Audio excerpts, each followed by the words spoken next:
Prof. Nidom, Anda melalui Nidom Foundation, koreksi kalau saya salah, Anda menemukan adanya celah di mana ketika vaksin COVID-19 disuntikan kepada seseorang, maka justru akan menguatkan virus itu dan membuat justru malah lebih banyak mudaratnya ketimbang manfaatnya. Benar demikian?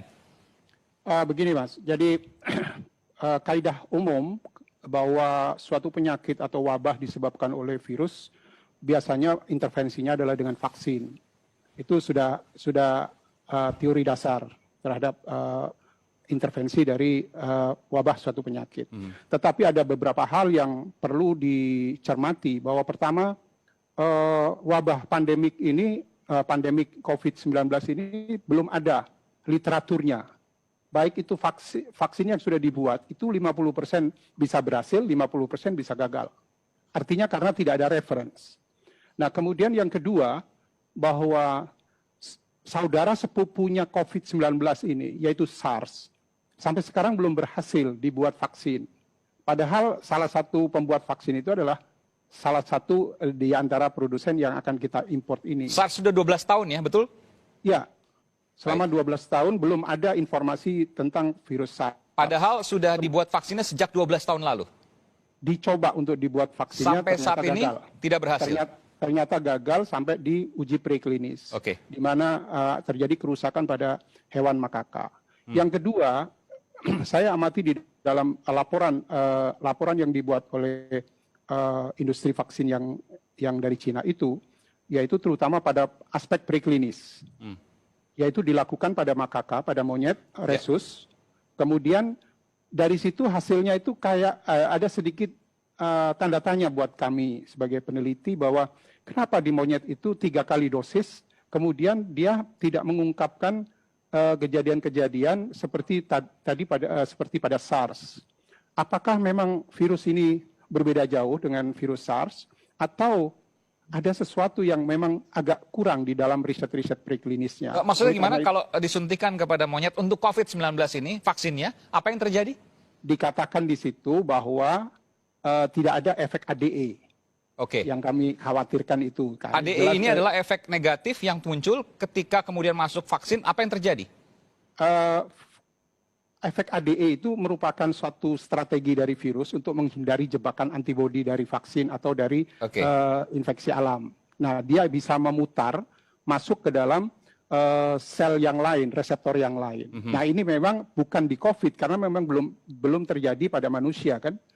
Itu terjadi pada virus-virus yang mempunyai motif ADE, terutama yang kejadian memang yang sampai terjadi proses faktor ADE itu adalah di vaksinasi demam berdarah. Demam berdarah, Ya, sementara untuk SARS, di mana dikatakan secara virologinya dia mempunyai kedekatan sekitar 80% dengan COVID. Betul.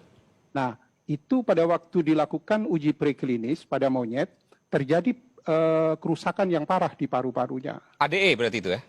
Itu diduga karena memang SARS mempunyai motif ADE. Tetapi pada COVID tidak terjadi? Belum, ya, dia katakan tidak terjadi. Tidak timbul ADE di penelitian di COVID. Kalau ADE terjadi ini, apa yang membahayakan untuk manusia? Bahwa virus itu akan lebih ganas karena dia masuk di dalam makrofag, bukan di dalam saluran pernapasan. Jadi kalau dia bisa berkelit masuk di makrofag, maka dia infeksinya akan lebih parah, tidak seperti yang infeksi saluran pernapasan. Saluran pernapasan itu kalau terinfeksi, dia bisa terlontar melalui droplet-droplet. Tapi kalau melalui makrofag, di mana makrofag itu adalah salah satu benda respon imun, maka bisa merusak sistem imun dari orang yang akibat feedback dari virus. Jadi dia malah bisa menderita COVID lebih parah? Iya. Tapi itu yang asumsi ya. Jadi asumsi ya, bahwa betul. Dengan ADE tadi. Ekstrapolasi. Baik, tapi kemudian dari virus yang lain. Prof. Nidom tidak temukan ADE pada saat uji coba vaksin COVID-19. Anda menilai ini janggal? Iya, saya janggal. Kami menilai bahwa ini ada apa? Apakah virusnya yang berbeda atau karena sistemnya dari virus ini sudah lain? Nah, itu yang menjadi pertanyaan. Sementara dari aspek kedekatan antara virus SARS dengan virus COVID itu 80%. Kalau saya sebagai orang awam kan artinya senang dong. Kalau seandainya SARS, oke lah SARS. Tapi kemudian vaksin COVID-19 tidak muncul ADE-nya, artinya aman. Langsung bisa kemudian didistribusikan nanti ketika uji-uji yang lain selesai.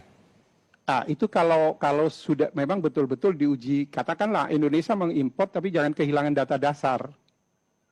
Bahwa kita boleh ragu terhadap apa riset yang dilakukan oleh industri.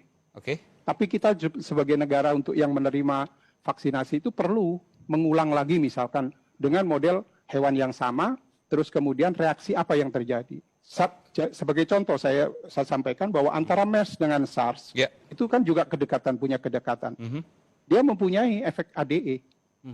Tapi kenapa dengan COVID yang juga dekat dengan dengan SARS tidak punya efek ADE. Tunggu sebentar Prof. Indom. Saya membaca dari nada Anda menilai ada sesuatu yang ditutupi dari uji ini. Koreksi kalau saya salah. Iya, jadi karena ada logika yang tidak nyambung. Oke.